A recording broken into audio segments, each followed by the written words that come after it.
does human mitochondrial DNA evidence support the biblical time frame? So what are we talking about here? Well, let's talk about some facts. First of all, mitochondria are the powerhouses of the cell. They're little tiny organelles inside our cells that produce energy. They're very important for that. They're inherited maternally, so we get those from our mother, not our father. It has a circular genome, which you see there, of about 16,000 base pairs. So they have their own genome. Now, genome basically means the entire sequence of DNA, the information in that. You have a nuclear genome, which is what most people are familiar with, but you also have a genome inside each of those mitochondria.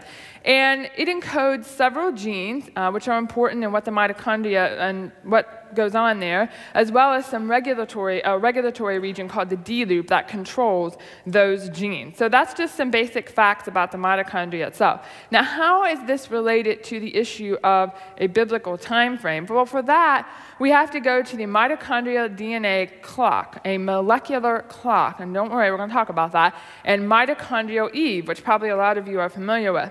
So first of all, let's talk about what is a molecular clock. Well, basically, it relates the time that two species diverge to the number of differences between their DNA sequences. So, for example, the greater the time there is since two species diverge, the more differences you should see, because they've been on their own path for a longer period of time. But the lesser time since they've diverged, if this is a short time, this should be much more similar. There should be less differences. Now, something you need to know about molecular clocks, they are not an independent measurement of time. They are based on certain assumptions about the past. They are calibrated according to certain things. The main things that they are calibrated with is that basically assuming that the fossil record is accurate, radiometric dating is accurate, and that humans have diverged from chimps. Okay, so right away we can see there's going to be some major problems here with the assumptions they're using to sort of calibrate these clocks, to figure out how fast this molecular clock ticks, so to speak. So that's what a molecular clock is. Now, what is mitochondrial Eve? Mitochondrial Eve is the maternal most recent common ancestor for all living humans. And she is believed to have lived around 100,000 to 200,000 years ago, based on the fossil record, radiometric dating, things like that.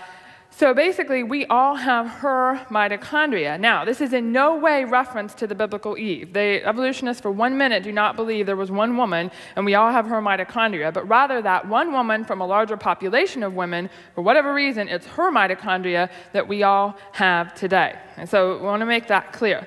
Now, how do these two things relate? Mitochondrial DNA clock and mitochondrial Eve. Well, a man by the name of Parsons, a scientist back in 1997, published a paper where he looked at the control region, that regulatory region, of mitochondrial DNA as a molecular clock.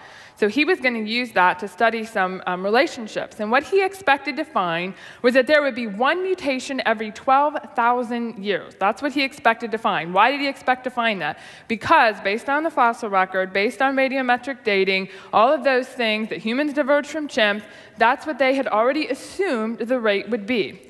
But they found something very different. Now, what he was looking at was modern human DNA. Mothers, daughters, grandmothers, granddaughters, looked at 327 different generational events and found that actually the mutation rate is much, much quicker. It's one mutation every 800 years. Okay, that's orders of magnitude faster than what they ever expected. Now, that in and of itself isn't so much of a problem, but it is a huge problem for them when you apply it to human evolution. Because the problem is that mitochondrial Eve becomes 6,000 years old.